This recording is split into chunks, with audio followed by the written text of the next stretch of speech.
మెదక్ జిల్లా శివంపేట మండల పరిధిలోని గూడూరు గ్రామంలోని శ్రీ గురుపీఠంలో గూడూరు గ్రామ వాస్తవ్యులు Gurupeetham charitable trust chairman Peddagoni Chinnaram Ramadevi Shivakumar Goud దంపతులు తన గురుదేవులు శ్రీ శ్రీ విశ్వయోగి విశ్వంజీ మహారాజ దివ్య ఆశీస్సులతో నిర్మించిన శ్రీ దత్తాత్రేయ ఆలయం, షిరిడి సాయిబాబా ఆలయాలు దేవతామూర్తులు కొలువు తీరడంతో నేడు గురు పౌర్ణమి సందర్భంగా బీఆర్ఎస్ పార్టీ మండల అధ్యకులు రాజా రమణగౌడ్ దంపతుల ఆధ్వర్యంలో వేదమూర్తులకు నర్సాపూర్ శాసనసభ్యురాలు వాకిటి సున్నత లక్ష్మారెడ్డి విచ్చేసి స్వామివారికి ప్రత్యేక పూజలు వేద పండితులు శాస్త్ర వామన శర్మ సమక్షంలో నిర్వహించారు.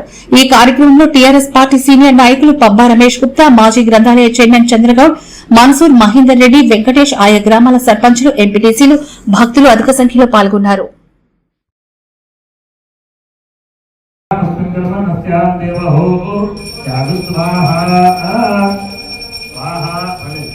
అన్నాయ సామ్రాజ్యానామధిపతిం నమః.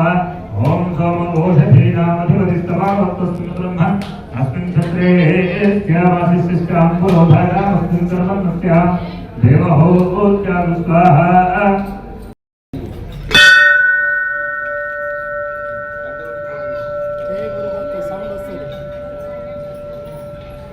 అందరు కంట్రోల్ చేసుకో.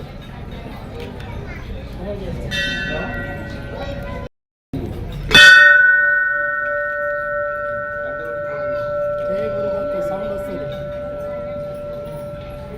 అందరు కంట్రోల్ చేసుకో.